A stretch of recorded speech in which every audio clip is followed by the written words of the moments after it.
The dodos aren't dead. Before we get started, the correct pronunciation is do. For the birds' can-do lifestyle, their language has no word for no, and diet consists mainly of pizza and Jaeger bombs. Dodos, the inventors of backwards hats, sunglasses, skateboards, and methamphetamine. Yeah.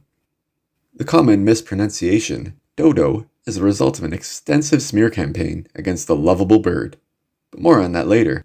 For many years, the Dodos lived alongside the kangaroos as rulers of Earth. It was the perfect combination of feathers and fur, the duo rising to the top of the animal kingdom and establishing metropolises across the globe. They were the definition of harmony, a yin to the other's yang. That was, until one fateful day. What all started as a disagreement of what to watch on TV, Survivor, or the much more believable series about a group of castaways, Lost, escalated into the Great Doo-Doo Kangaroo War. The war spanned all 7 continents and is responsible for the greatest loss of life since the death of the dinosaurs.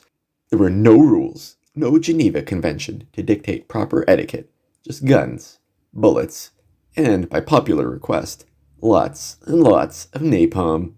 Years passed and the bodies piled up, the cost in life and wealth catastrophic. Worst of all, the hours wasted not watching TV. Who is the greatest ninja warrior? What planet will the Enterprise visit next? Can anyone eat all these hot wings? Sadly, the war left these questions unanswered. To get back to the binge watching, the two sides negotiated a tentative ceasefire and retreated to their island strongholds, the Dodos, Madagascar, and the kangaroos, Australia. As Indiana Jones fans, the kangaroos did what they knew best. They trapped every square inch of Australia. They stopped at nothing, harming literally the plants and animals themselves. Ever wonder why everything on Australia will kill you? You can thank the kangaroos for that. Strangely, the Dodos never considered turning their island into an uninhabitable wasteland. They built up a modest defense, of course, to keep up appearances, but focused on a loftier goal. Their space program. Why compete for the Earth, an overhyped pile of rock, when greater pastures awaited?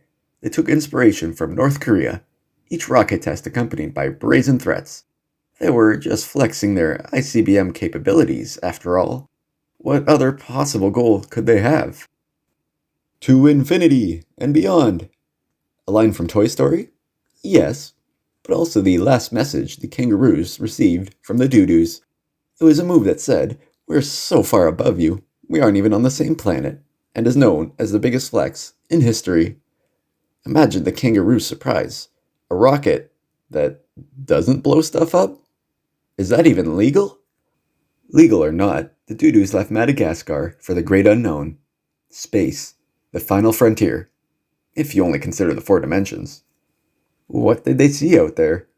Where were they headed? Only the Dodos know, and they aren't keen to share.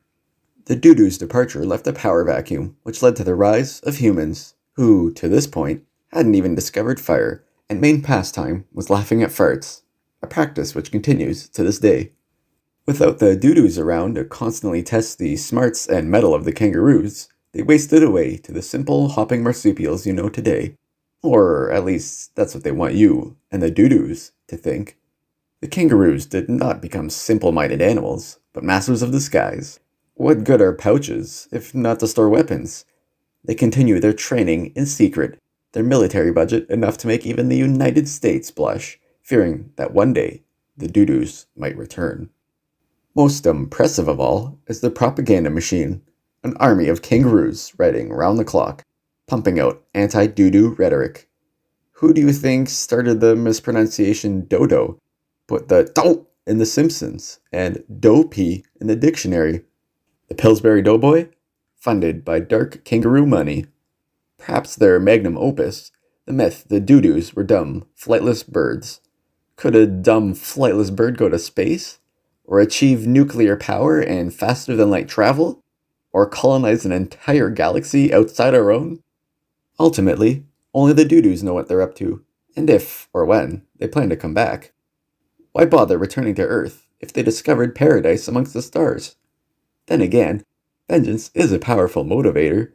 Perhaps they're content to observe from a distance, laugh at Earth's misfortunes, and taunt us with the occasional UFO. The only thing we know for certain is they're out there, and they are most definitely not dead. If you enjoyed the video, you might also enjoy my book. It's called Digging for Dead People. There's a link in the description. It's a satirical adventure featuring illegal archaeology, questionable intelligence, and sweet, sweet bribery. Crime, because rules are inconvenient.